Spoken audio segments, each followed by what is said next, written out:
It's time for the MotoAmerica AMA FIM North American Road Race Championship, our 10th anniversary season. It's our 5th round of 9 for 2024. It's MotoAmerica Superbikes at Ridge Motorsports Park here in Shelton, Washington.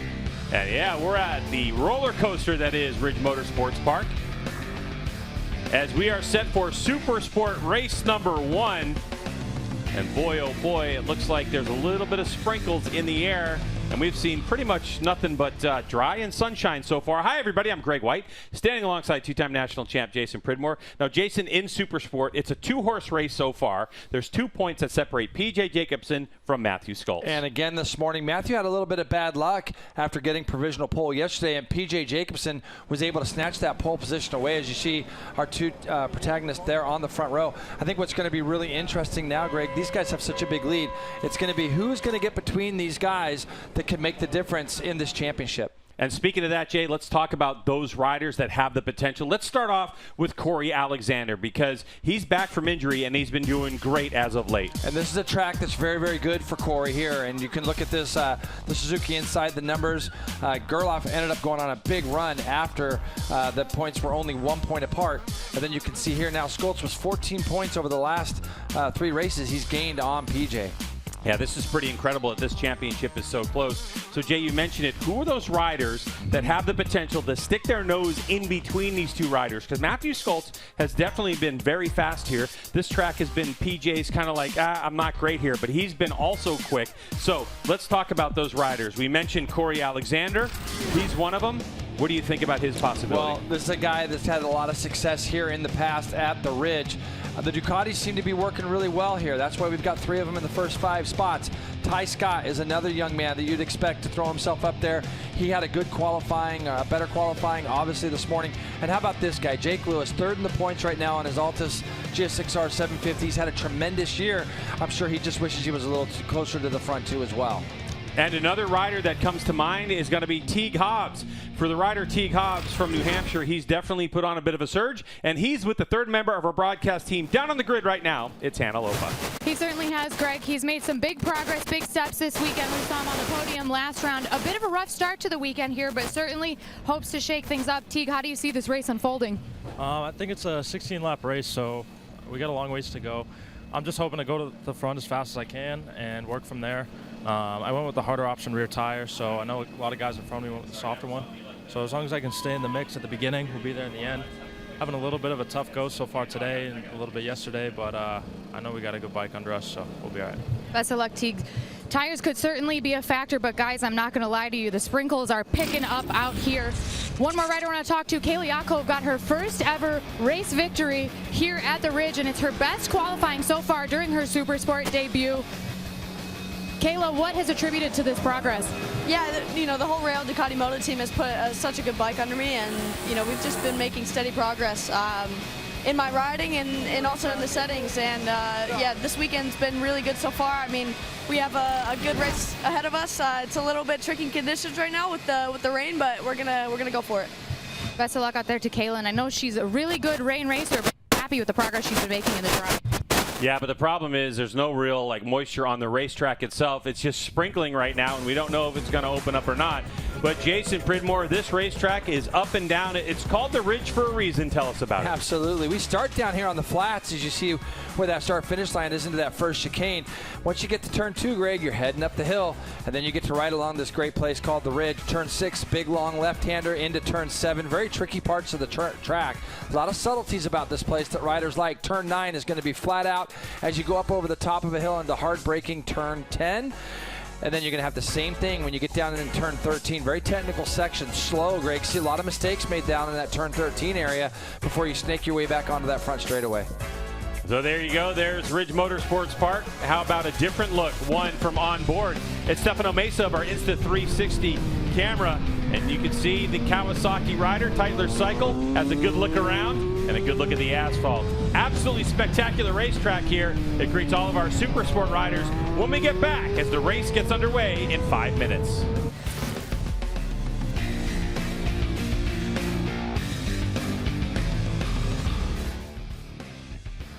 The umbrellas are all out on the grid, Roger, and Michael Hill was just telling us that it is properly raining. We're still waiting on any word from race control in terms of what will happen next. But as a rider who's about ready to put your helmet on, you haven't seen rain here this weekend. What are you processing? You're just stressed because you don't know what's going to happen. It's raining. The asphalt, you don't know how hard to push when it's wet, or you know, they're on slick tires. And for a young rider who doesn't have a lot of experience like this, when you see spots on your shield, you automatically just think it's raining and the track's soaking wet. Other guys with a little bit of experience kind of know that when you see those drops with the speed, it's not always raining as much as it looks. It just looks like drops there, so that'll burn off the asphalt as soon as it lands. No, Michael Hill is still down there on the grid. What do you think, Mike? Well, I think if it continues like this, I'm going to get my hair wet because the rain sprinkles are coming down a little bit more. I agree with what Roger's saying. At the moment, there would be no need for any kind of intervention, no delay, and certainly in terms of tyres, you wouldn't even think of putting a rain tyre on. But those spots of rain that we're seeing on the camera are starting to fall, certainly on the tarmac here in the pit lane. There are some spots now starting to lay, but it's going to need to keep going if we're going to have any kind of issue with tyre changes. For me, they're on the right tyres, but I think we are going to have to keep an eye on the skies because it doesn't look like it's going away anytime soon. All right, well, thank you for that. Let's pretend like things are going to stay dry, Roger. Let's talk tires for a second. T. Cobb said it there in that interview with Hannah that he went for the harder rear tire, and looking at the chart of what everybody else has on the bike right now, the only other difference really is that Matthew Skoltz went softer on the front. Well, and the big thing too, he says he has the harder rear tire, which is going to be less grip early on in the race, and then toward the end of the race, he should have better grip. So, you know, if he can hang on when other guys have better grip, he should be in a good spot toward the end of the race. But all these guys have been doing all the practice and qualifiers, and Matt didn't get to go out and get any laps on his tires this morning, so he's in a little bit different spot. But for Teague there with the harder option, he's going to play the long game, and the guys with the soft option, they're going to try to pull their gaps early on, and then when the tires go off, hopefully they're a little bit further up Matthew Skoltz there on that number 11, the Yamaha. There is Tyler Scott lining up in third on the number 70 Suzuki. We have our pole sitter PJ Jacobson aboard one of the Rahal Ducatis. You see him there, the number 15 bike. So much parity here in the Supersport category. This is going to be a fantastic race, and as these bikes get ready to roll for the warm-up lap, we're going to send it back over to Greg White and Jason Pridmore.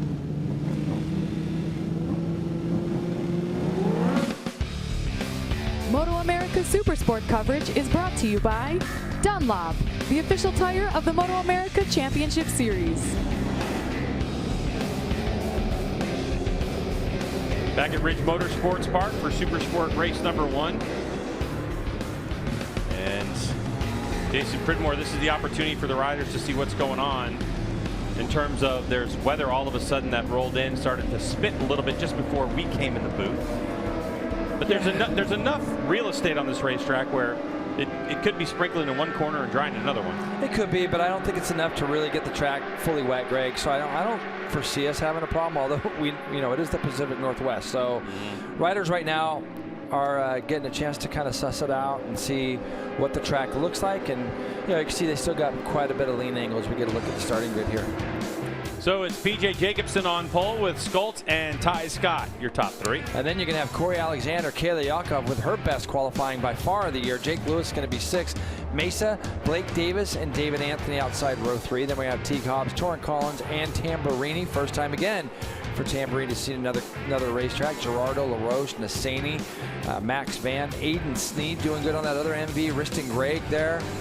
Just on the outside of row 6. Then we got Owen Williams, Bickney, the Saltese with Jack Roach. Good to see him in Supersport this weekend. Enriquez and Joel Ullman, local guy from up here in this area.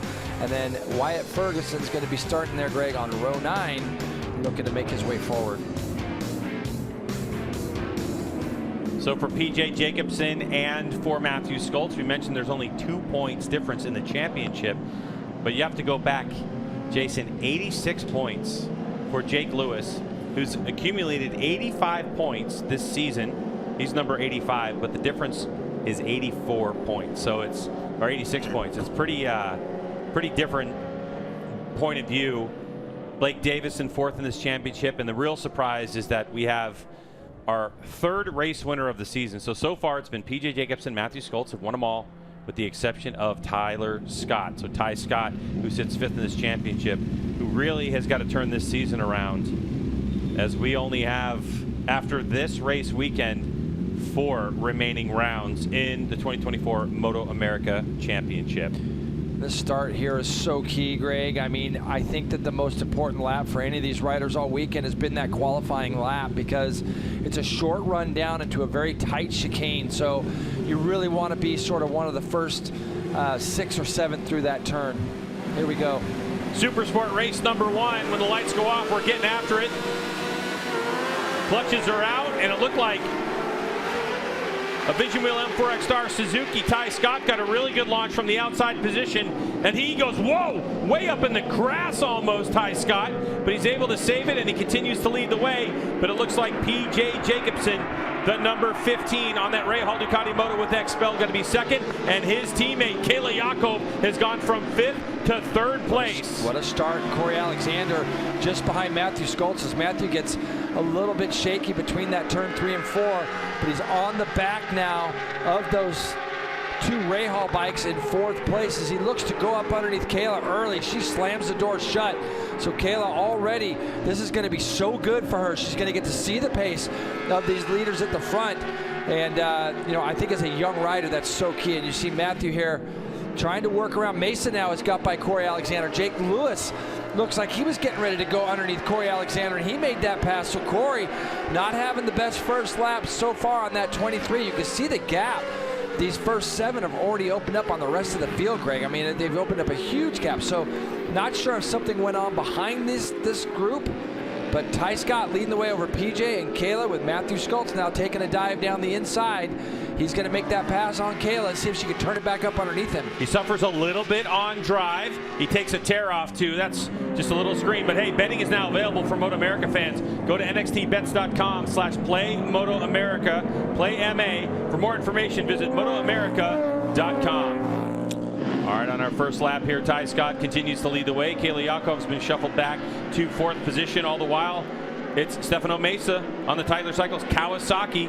So a mix of new and next generation bikes and older generation bikes. And on the back of this group is the 23 of Corey Alexander. Corey looked like he got a good launch and was up there, and then all of a sudden people just started going by him. So I'm not sure if there was a big mistake made from the 23, but got a pretty clear break of 7 out in the front right now. Teague Hobbs is going to be leading that next group over Torrin Collins. David Anthony will roll out your top 10. You can see those little bits of wet on our camera screens, Greg. So to your point earlier, it could be a little bit wetter in that turn 1 through 3, 4 area, and then over here might be a little bit drier.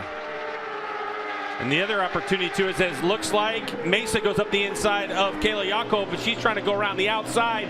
The 19 is kind of hung out in no man's land, but she's got corner speed, so she's going to hold on to the position as they go down the hill. Kayla's got the position, but nope, it's going to go around the outside. So a little back and forth between the yellow and green machines. I mean, she went so fast through turn 6 there. She started closing in on the back of Matthew Skoltz. And now you're going to see Jake Lewis is right behind Kayla. Mesa right now is the guy that's making the moves and going forward. As you see, Kayla's holding on that tight line as Lewis tried to go around the outside of her. Wasn't really anywhere to go. You got to think right now, Greg, that PJ is talking to himself and probably thinking if he can get by Ty Scott and put himself between him and whoever's behind. But Ty Scott really good on the brakes as they come in here, and I'm really loving what I'm seeing from Mesa. Down the hill they go, and this is off of the ridge, the signature feature of this racetrack. And look at the tight line. Wow, and a big surprise for PJ Jacobson as his title rival in Matthew Skoltz goes right up the inside, and now Skoltz wants to try to dictate the pace if he can hunt down Ty Scott. 45 HJ. This is not a pace that is setting the world on fire. The record is a 43.5. It's a decent pace, but I think these sprinkles are holding some people up. There's just enough of them right now where it's just slowing the pace up, but Matthew's not going to need a second shot. This is what we saw at Brainerd on the left-hand side of your screen. Matthew is able to put that R6 anywhere he wants, and he slides it up the inside of PJ Jacobson and surprises the number 15 there a little bit. So now look at PJ. He's looking to go back up underneath Matthew, gets that door closed. PJ's got to be thinking to himself right now, again, Greg, that he doesn't want to see Matthew get clear of Ty Scott. Look at him make a straight line down this hill. But they also don't want to clatter each other out of this championship and give a heap of points back to Ty Scott. Jake Lewis has got through on Kayla. Kayla's now trying to make that pass back, and she's going to do it. Oh, I thought she was going to do it. She's over the paint, but she couldn't quite get that job done. Now Corey Alexander's trying to go by Kayla as well. See if he gets down the inside there. He does. Boy, Ty Scott has not had the cleanest race that I have seen.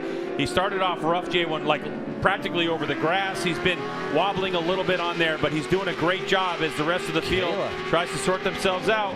As Kayla Yakov now continues to hold off the advances of the riders behind him in Corey Alexander and Jake Lewis. And Alexander takes really advantage of Jake Lewis trying to find a way around Yakov, and so he'll take over position. Let's get to Hannah. For PJ Jacobson at the front, he said, while this isn't exactly his favorite track, things seem to really be gelling for him. He feels really decent on the bike here so far this weekend. I asked him, is there a certain strength you feel? He said all three sectors he feels really good in, but sector 3 he feels particularly strong in. We talked about the points at the front, and he said, overall, I do want to win, but it's more important for me to be consistent. And consistent he has been all season long. He has not finished off the podium. Yeah, and that's the key to championships, isn't it, Hannah? You want to try to get yourself up on that podium every single weekend and collect those points. And I think, Greg, we've known that this isn't PJ's favorite place, but now he seems really accustomed to this motorcycle and comfortable on it, and they found a nice setup for him. And it's amazing how you can get comfortable with the place. I still feel like Mesa is the guy right now who wants or who feels that he can go forward on that Kawasaki. We see a bike down in the background. I saw a big cloud of dust, so you can see it over the back of the rider's shoulders there. But right now it looks like Mesa is on his way, as it is Torrin Collins, who has crashed in turn 6 on the entry there. So he's probably going to have lost the front. He was running in 10th, Greg, when that happened. He actually, in fact, the group from 9th back were all pretty much quicker than the leaders that last time through. So here we go. Kayla now goes up the inside as Matthew does the same thing to Ty Scott. Kayla goes up the inside of Mesa. So it's the Strack Racing Yamaha R6 Matthew Schultz who leads the way. He gets by the Vision Wheel M4 X-Star Suzuki of Ty Scott. Now we're going to see what kind of pace they had, because 45.6 was the last time by. There's the 19. What a pass. That's a great pass down into that turn 13 area, but you can see Ty Scott runs a little bit wide there, and all now it's going to be up to PJ Jacobson. He's going to have to do something with Ty Scott if he thinks he has a chance to win this race. That's what we talked about, Jay, at the top of the show. Who are the riders that are going to put themselves in between these championship contenders? We still have a lot of racing to go with 10 laps remaining in this race. Hopefully the weather holds off here. And, you know, it looks like Ty Scott is doing a good enough job to hold off PJ as PJ continues to look up the inside. So PJ Jacobson is the first yellow bike in your screen. He's the number 15. That's Ray Hall Ducati Moto with Expel. His teammate, Kayla Yakov. If you missed the top of the show, this was her first time that she won. Kayla just had a birthday a couple days ago, just turned 17 years old. And she is having a really good go at this race here in Supersport at one of her favorite racetracks. Yeah, she's doing an amazing job here, and she slides up the inside there, Stefano Mesa.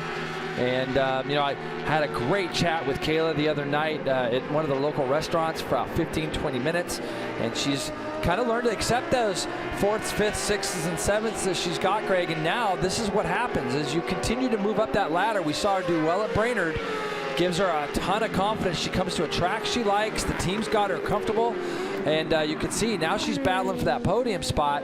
And it just happens to be the guy that's leading the points right in front of her. That's the toughest pretty thing, wild. though. Yeah. He's leading the points, and it's her teammate. So how much risk do you take to put the thing on the podium? It's about her career, but at the same time, she's on a very, very great team. I mean, all three of these riders really enjoy their company. I'm talking about Ray Hall Ducati Moto with Expel for PJ and Kayla. And, of course, Ray Hall Ducati Moto with Code 3 Associates back there for Corey Alexander. And if you're looking at the 23 bike and you're thinking, wait a second, normally is that like orange and white with the roller die informing? Yeah, they're still a supporter, but you can see that for this particular weekend, the sponsorship title has changed from Ray Hall Ducati Moto with Code 3 Associates. So Corey Alexander, wouldn't be surprised if Corey's biding his time as well. Jay, we talked about the pace. Yeah, well, pole position was 42.5. With sprinkles in the air, we're talking about 44 mids.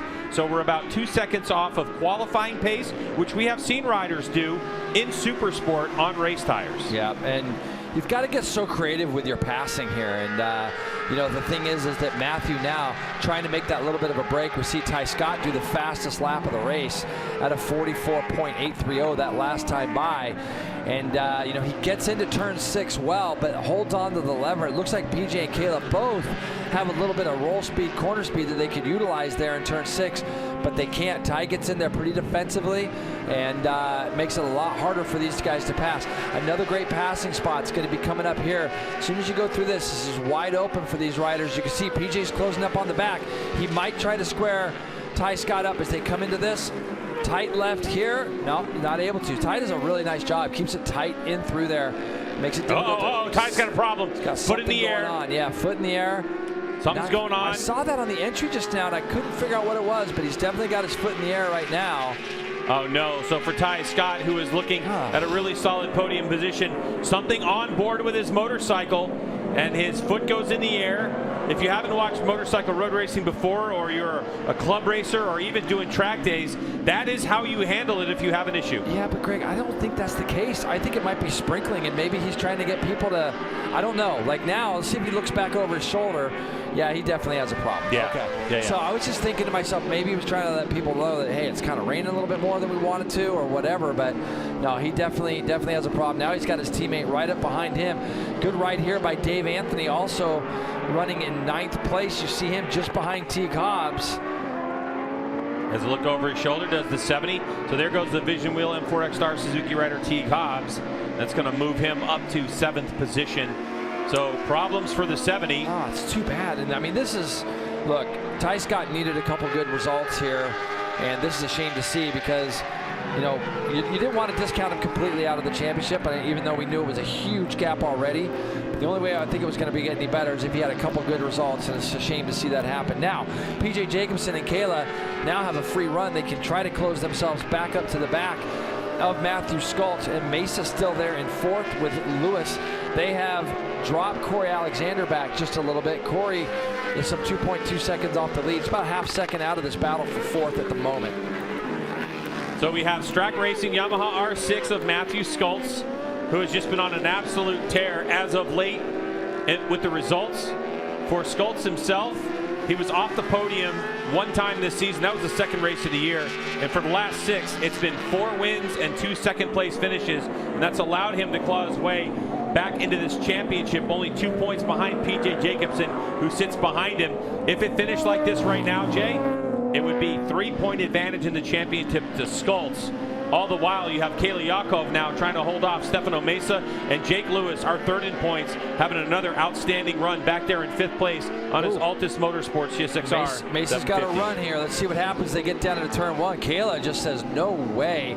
Mesa had a good run on her as he came out of that last corner. Greg pulled up almost alongside of her, and Kayla had the preferred line, and she had the ability to break a little bit deeper into there and holds off Mesa. So now you can see those first 2 just starting to creep away. 44.5 that last time by for PJ Jacobson.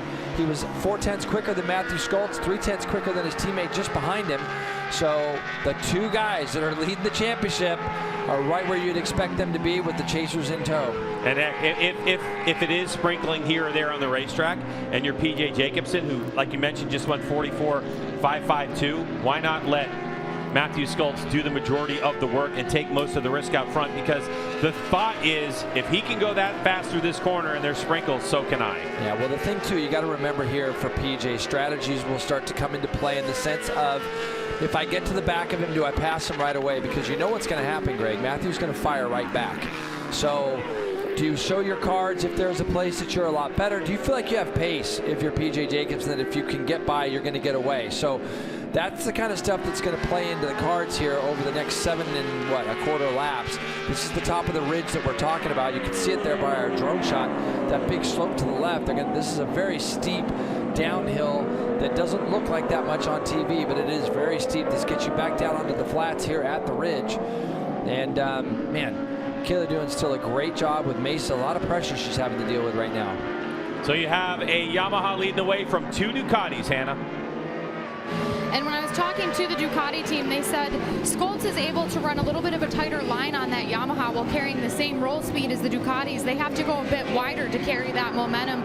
So it's trying to make the lap times a little bit easier for the riders, but they have to utilize the strengths of those Ducatis, like being really hard and deep on those brakes and just using race strategy and racecraft. And that's really part of the balancing of the Supersport class with these next generation motorcycles, as well as to not balance them to all be the same. Yeah. The Ducati has a certain characteristic over the MV Agusta, over the GSX-R 750.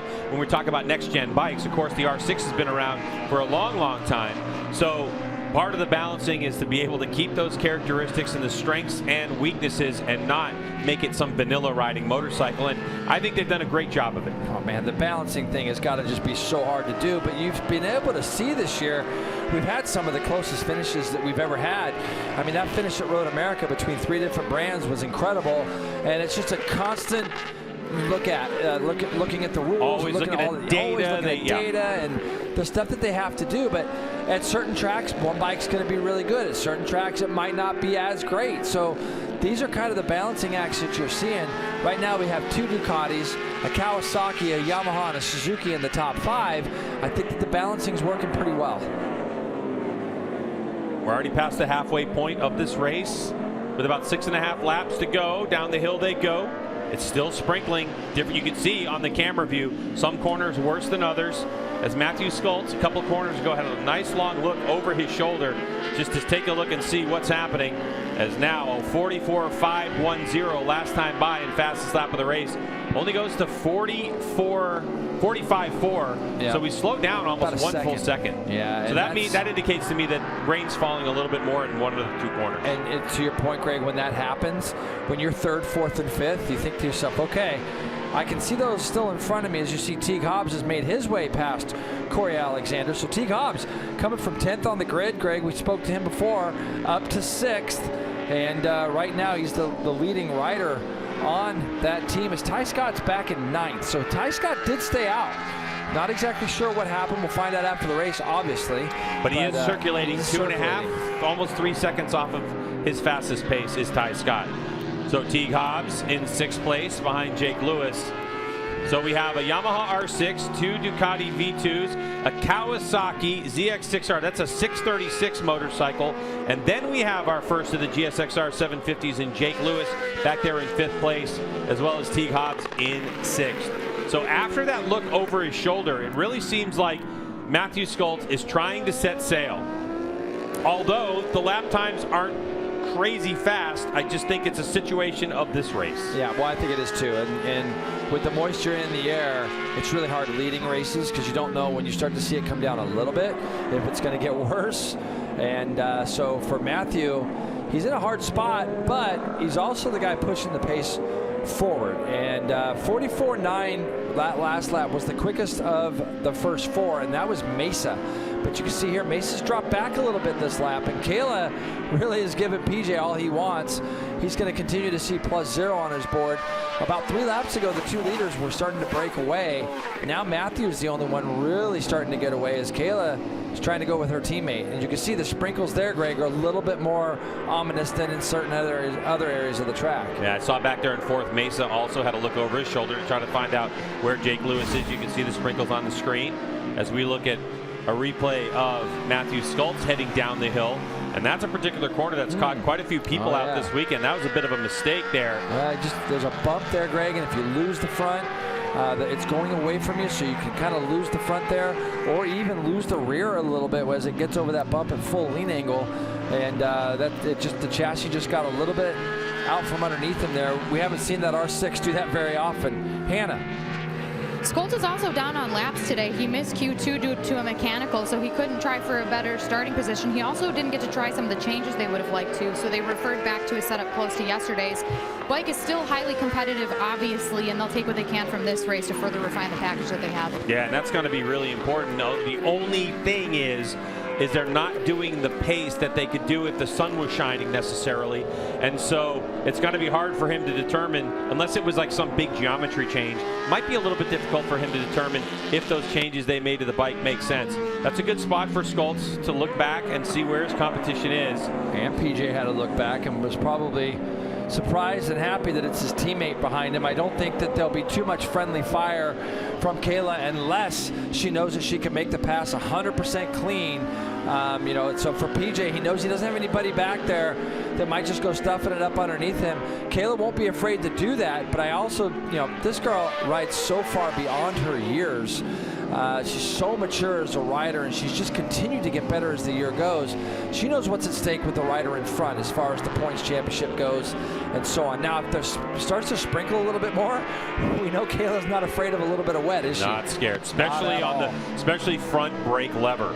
She'll definitely, she has got such an amazing feel for front end grip, as does PJ Jacobson and Skoltz, but yeah, she's as the same caliber as the riders in front of her. So Kayla Yakov, I mean, look, technically, Jason, this is a dry race. It started as a dry race, not a wet race. So Yakov looking for her best finish in 2024 in Supersport in dry conditions, even though it's kind of sketchy in some corners for sure. And it's taken a lot of holding your breath into corners to get to this pace. Skoltz with a 1 second lead over PJ. I just can't tell you what it does for somebody as young as Kayla to see Matthew Skoltz is there, PJ Jacobson's there, they're right in front of her. So she's getting, again, she's getting an opportunity to see the pace that these guys are running, and she realizes that, you know, they might be a second or two off as far as that goes, but they're all adapting to the conditions right now, Greg, and she is showing that her pace is every bit as good. So they have completely broke away now from Mesa. Mesa, the last time by, was at a 47.7. You can see they've left that battle for 4th, 5th, and 6th back there. Dave Anthony now up to 7th. Corey really sliding backwards. Minute 50.8 on the last lap, so Corey might have a problem as well, as he's 8th. Ty Scott 9th. Tamburini is in 10th at the moment. So for Kayla Yakov, PJ Jacobson in at 30 years old, Kayla at 17. I can math that one. There's 13 years difference between them. Just to showcase, Jason, what you were talking about being mature beyond your years, and Yakov is getting a good education from one of the best in the business, her teammate PJ Jacobson. The only concern, of course, is the pace. Meaning, will this turn into one of those situations for Kayla Yakov where she goes, I can run the pace? Or does she go back and look and say, hey, look, it was sprinkling out? You know, right now we're circulating in the 46s, which for Matthew Skoltz, 44.5 was the fastest lap of the race back on lap 8. Yeah, they're all adapting to the conditions. As now Mesa, with his little drop of pace here, he's falling into the clutches of Jake Lewis. And don't sit back yet on that 79 back there in 6th place either, as he's moving forward as well. Teague Hobbs is coming and trying to get a little bit closer. And this is the difference between starting in those first 2 rows or starting 10th. Back on that 4th row is a tough place to start. Teague said he was going to try to come through the pack as quickly as he could, and he's done a nice job. But man, you lose a lot of time here at the Ridge, Greg, just because it is so difficult to pass. But the last couple of laps, he's been quicker than the 2 in front of him. You can see the 79 moving forward, and he hasn't given up the idea of maybe getting on the finishing 4th here in this race. Yeah, definitely whatever Jake Lewis, the 85 Altus Motorsports CS6R 750 has in mind, he's got to get it done sooner than later, because Teague Hobbs might close that gap and then mess all those plans up. And of course, the 37 Tytler cycles Kawasaki. Here goes Lewis, hard on the brakes in one of the slowest corners on the racetrack. He's able to get it done. Really He's got enough racetrack, so he gets that one handled.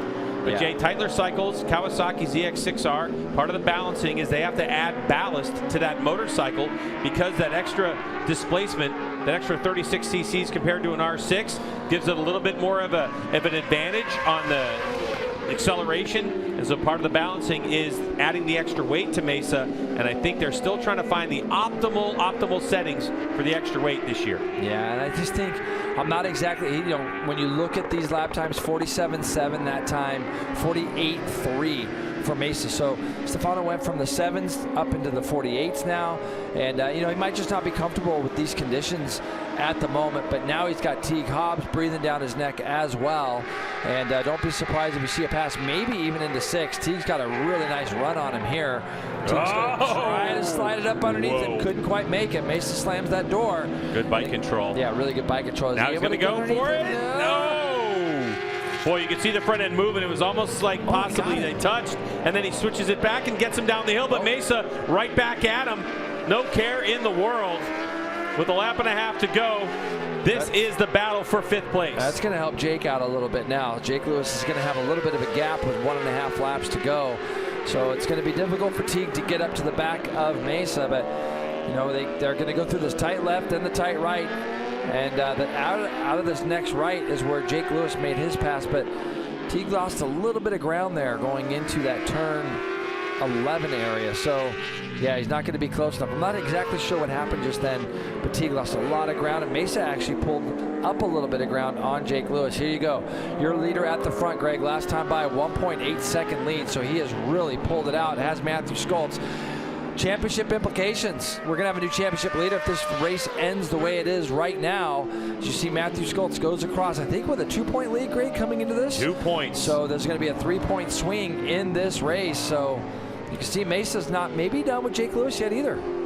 So Mesa resurgent after Teague Hobbs, who in race number 1 at Brainerd last time we were racing Supersport, was able to put it on the podium for the Vision Wheel M4X Star Suzuki team. May have given a little jolt in the arm to the 37 of Mesa. Gave him the old hurry up as he's trying to close the gap and regain position on Jake Lewis on this final lap of Supersport race number 1, with Matthew Schultz 2 seconds ahead of PJ Jacobson, another 2 seconds ahead of Kayla Yakov. And then this is the battle, 9 seconds behind our race leader on this final lap. There's a little look there at Ty Scott and Corey Alexander. I think both of these have had issues in this race. Not exactly sure what it was, but to see both Ty Scott and Corey Alexander kind of sliding backwards the way they did in this race, we'll have to figure out why that was. But man, what a run this guy is on at the moment. Matthew Schultz, this will be race number 3 in a row, I believe, Greg, that he's he did the double there at Brainerd, made those look pretty easily. And today it's kind of been the same. PJ Jacobson doing what he can. Wasn't quite enough, but how about Kayla? This is going to be a great podium for Kayla Yakov. And for Matthew Schultz, with the last couple corners to navigate, this will be his 7th podium in a row, and in doing so, his 5th win of the season. As our leader has one more corner to go onto the front straightaway, and Matthew Schultz on the Strack Racing Yamaha R6 takes victory in Supersport race number 1 here at Ridge Motorsports Park. PJ Jacobson in 2nd, Kayla Yakov in 3rd, and here's your battle for 4th place, and it's going to be Jake Lewis continuing his 3rd in points run. Jake Lewis in 4th over Mesa, and Teague Hobbs, who had such a good march forward, not able to capitalize on it in the end. David Anthony comes across the line in 7th place, and then it's that Corey Alexander, Ty Scott situation. Tyler Scott does the right thing, Jake, with an ailing motorcycle, able to bring it home in 8th place and collect some points. Corey Alexander in 9th, Blake Davis in 10th, Roberto Tamburini in 11th place, Maxi Gerardo in 12th. What's interesting here is I can't wait to hear from these riders and find out what it was like on board with the sprinkles and the mindset, Jay, because that must have been a very tense race. Yeah, it's tough to lead those races, and you're constantly looking up at the sky and kind of you're using all your senses, even your sense of smell. When that wet pavement hits that pavement for the first time, you can sometimes sense it and smell it even before you get to it. And but Matthew, just right now, he's great in all these conditions. Well, a very heads-up race for Matthew Schultz, the number 11, and we come back. We get to talk to him, PJ, and Kayla.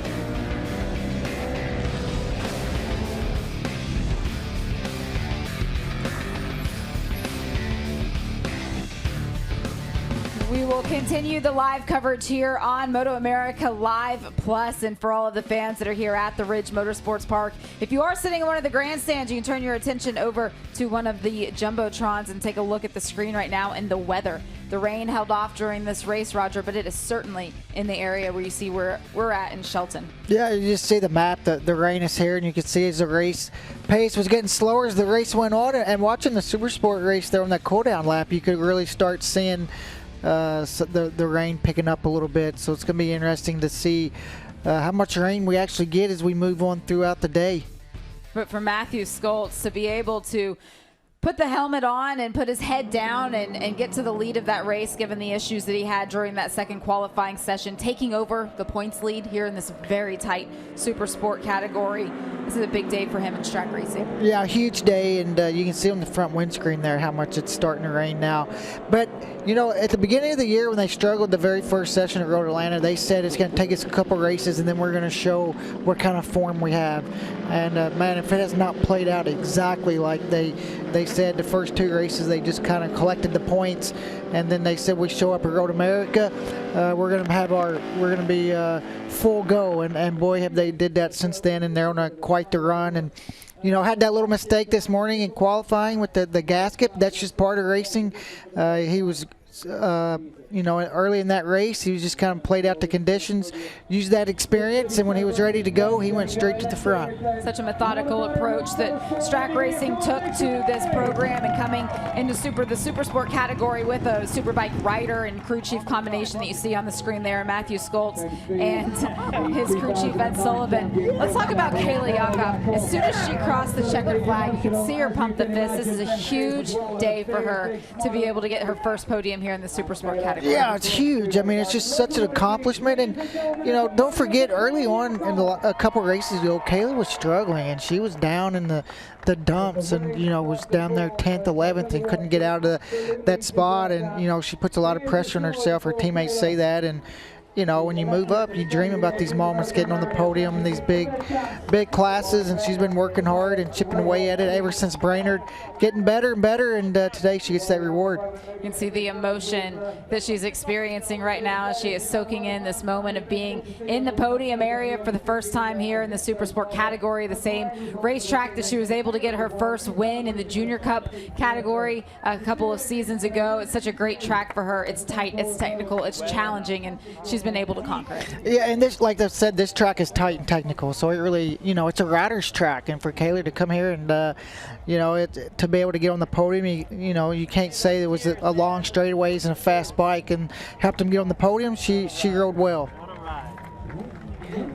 You see Matthew Skoltz now making his way into the podium. He's the third rider that we were waiting for. You can see PJ Jacobson there on the number 15 from Rahal Ducati, already on that number 2 spot. A great day for him, also being able to salvage some points, but it was all about Matthew Skoltz taking over the lead of this championship. Let's go back next door to hear from him. MotoAmerica Supersport coverage is brought to you by Dunlop, the official tire of the MotoAmerica Championship Series. Welcome back to Ridge Motorsports Park.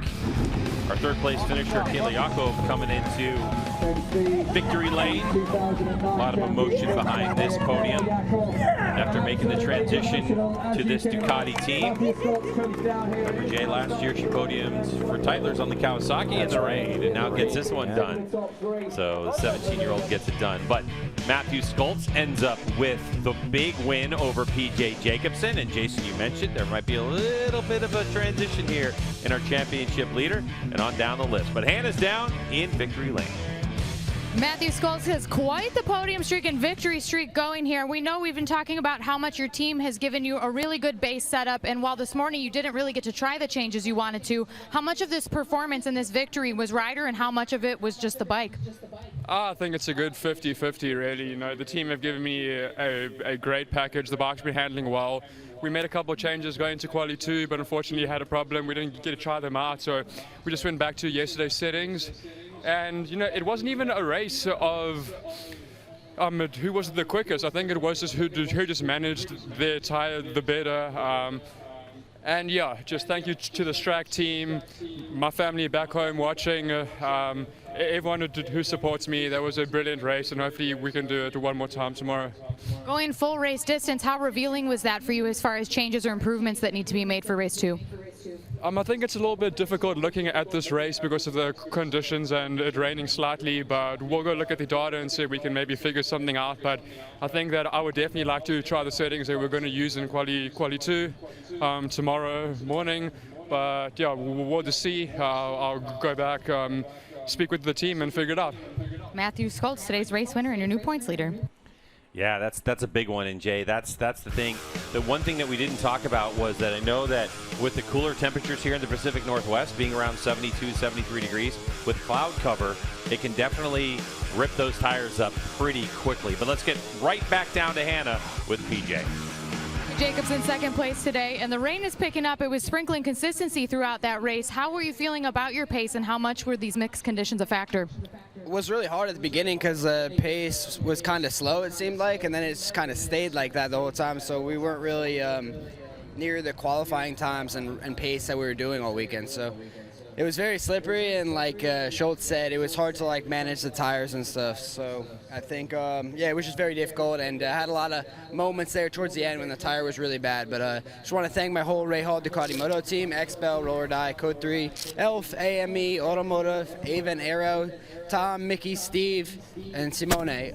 But also Kayla did a great job. I'm so proud of her. That's so awesome for the team, and for her getting on the podium. It's that's really the day for the team is her getting on the podium, so it's really good. And despite the challenges out there, PJ Jacobsen brought it home safe in second. He certainly did, and that's really the key. Jason, if you're looking to win a championship, you got to take what you get on those days that are sketchy. Yeah, it's easy on a day like this to think I could take advantage and try to get those points and get that extra 5. PJ did a good job. Let's get back down to Hannah. For Kayla Yakov, we spoke earlier today, said she was hoping to just hang on to that top 5, but a podium finish, and very emotional when you pulled into the park, or the victory lane here, I should say. What are you feeling right now? How much does this mean to you? It means a lot. I mean, this has been a long time coming, and man, just to do it in my first real year in Supersport is insane, and I can't thank this Rahal Ducati team enough. It's this wouldn't have been possible without them, and man, that race was insane. You know, I was just battle of staying up in the end, honestly. But yeah, the pace was pretty slow. I was very surprised in the free slaps. But yeah, I mean, I kind of played in our favor. We were able to kind of conserve a little bit for the end. But yeah, like I said, this wouldn't have been possible without Ben, Graham, you know, the whole Rahal Ducati Moto team, my mechanic Michael Godin. Man, I can't thank him enough. My dad, Hugo, all the guys working on my bike, Steve. Yeah, and then just XPEL, Rahal Ducati Moto, Avon, Aero, AME, Ducati, Cleveland, Indy, all the guys, you know, Mission Foods, they all helped me so much. Thank you all. Big congratulations, Kayla Yakov. That scream says it all. And there's Ben Spies on the right, standing next to 1998 750 Supersport champ Richie Alexander. How about that pull? We'll be back with more coverage from Ridge Motorsports Park in a moment.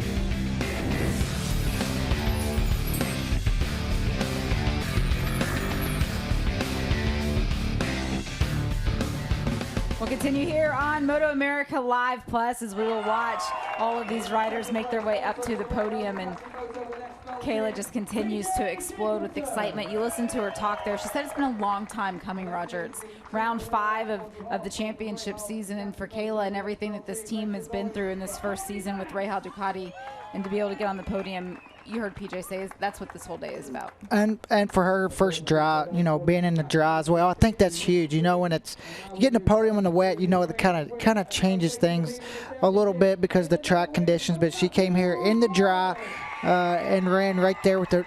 She was really smart. The last couple laps when the tires got greasy, she knew she couldn't pass PJ, and she backed it down a little bit to make sure she brought it home in third. But you can just see, you know, like we said, she struggled early on in the year, and things were not going easy for her, and she dug deep, and, you know, things really started turning around the last race, or even at MotoAmerica, started projecting toward the front, and just looks like relief. You see her do the little jump to get off of that third step of the podium. She's going to remember this moment for a long time. But let's go back to what Matthew talked about also, and having the issue that unfolded during qualifying, that mechanical issue, and not being able to try out what he wanted to test, having to go back to what they knew worked all right from yesterday. What will they be able to do now to get ready for the warm-up tomorrow? Well, now they have the opportunity to try those changes going into the race. You know, they tried them this morning. Bike had problems. You don't want to go into a race with a setup that you haven't gone whenever you already have the pace. We're going to go back to Greg and Jason to continue coverage.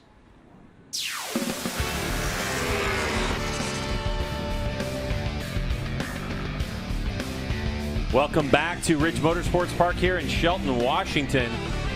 Where what a day we had. It was beautiful. The sun was shining this morning, and then all of a sudden we got a little cloud cover rolling in, and we had ourselves a Supersport race. Jason Pridmore. Yeah, we did, and really at the start, it was Ty Scott getting this great jump. PJ Jacobson in second. You can see Kayla's in that mix. You can see her on the outside there. Matthew Schultz started doing what he did. He didn't get the greatest of starts from that front row, but he started carving through people, and he was doing it in those places, Greg, where you got to kind of surprise a few here and there as you get a chance here. Kayla slides up the inside there of Stefano Mesa. He would run there for a long time. Mesa would end up finishing 5th. This was kind of a story, though. Ty Scott all of a sudden had a problem. Did a really good job of letting everybody know. That allowed PJ to try to close up onto the back of Matthew. You can see that big save from Matthew as he went through the top of 13 there.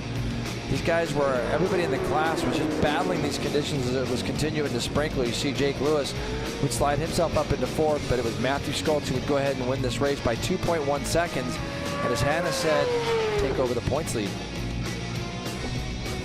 So that was Matthew Schultz, PJ Jacobson, Kayla Yako. In 4th place was Jake Lewis, Mesa Teague Hobbs, David Anthony. But yeah, what a run. I mean, you're talking about sprinkles on the racetrack. You're talking about cloud cover, less heat in the track as well, tire management. That was very, very interesting. Stick with us in Shelton, Washington. We'll be back to Ridge Motorsports Park for more Supersport coverage.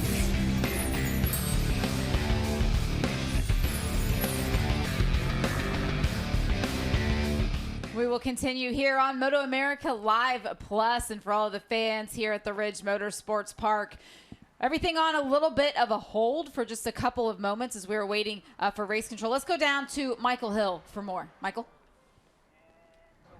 Thanks you, Jamie. We've just finished up on the podium, which was, of course, very wet for Supersport. I'm down now back in the pit lane. There are still a few sprinkles down here. I've just been informed by one of the MotoAmerica officials that there will be a 5-minute delay. There'll be a 5-minute delay to the pit lane opening, and that is just to see whether these little sprinkles basically stop. As you can probably see, if the camera looks down here, it is raining, but it's not wet enough. That's the point. So, yes, they could let the riders go out and do a couple of sighting laps, but it's not really going to achieve anything because it's no wetter than it would have been maybe half an hour ago. So the latest from down here is that it is sprinkling with rain. It's not really making the track wet enough for sighting laps, so there's going to be a 5-minute delay, Jamie, and then depending on that, MotoAmerica will make a decision. But there's nothing really else to say. Riders are getting ready down here. All it is going to mean is it's going to make it even more exciting, as if it wasn't exciting enough to begin with. So we're going to be in for a great race, that's for sure. Thank you for that, Michael. Yeah, looking down, you can see the track is not as wet as what it looks like. It could potentially be when you can see the rain falling in that shot there on the camera. You can certainly see it on the lenses of all of our cameras out around the racetrack. We are going to have a sighting session, though, for the Superbike riders coming up next. We're back in Shelton, Washington, as Supersport Race number 1 is done and dusted here at MotoAmerica Championship. Let's take a look at those championship point standings because they flip-flopped based off of that great race management by Matthew Schultz. He's now 3 points ahead of PJ Jacobson in the championship. And how about in 3rd place, number 85, Jake Lewis, holding on to 3rd in this championship. He's having a very, very interesting year. He's just been there all season long. But Jay, I think the biggest thing about this particular race is because of the conditions we had, the clouds rolled in, the track temperature dropped, which affects the tire performance. You have sprinkles all over the place. That this is one of those races where you can say it's not really going to give us a telling sign as to who's got a good setup for tomorrow's race, especially if it's going to be bright and sunny and 72 degrees. Yeah, but the telling sign right now is the number 11's got momentum, and momentum's a real thing, and he's winning in all kinds of different ways. He's won very close battles. He's won battles where he's run off on the front like the first race at Brainerd, and then he's done it today in a conditions race where, yeah, it was dry most of the race. It was dry nearly the whole race, but those sprinkles can be concerning, and he was the guy that took to the front and led it, and now he's the points leader. And right now I think that the Rahal team with PJ and Kayla and them, they're going to go to bed tonight thinking about what they can do to try to stop this momentum that Matthew Schultz has built up. The other thing I'm thinking about, this is our 3rd year of next generation Supersport racing, and Ducati has won it the first 2 years, of course, with Josh Herron, Xavi Forés, and they were leading this championship. It's been a while since we've seen anything other than a Ducati lead this championship. We'll do some research and find out exactly how long it has been, but a very entertaining race here, Supersport in Shelton, Washington. We certainly hope you enjoyed the coverage, and guess what? We get to do it again tomorrow at Ridge Motorsports Park. We expect the sun to be out. It to be a beautiful day of racing. Either way, are we going to have the same championship leader heading out, or is PJ going to regain that championship points lead? For Hannah and Jason, I'm Greg. Thanks so much for watching our Supersport coverage here at MotoAmerica. We can't wait to see you again when we do it again real soon. Well, as you can imagine,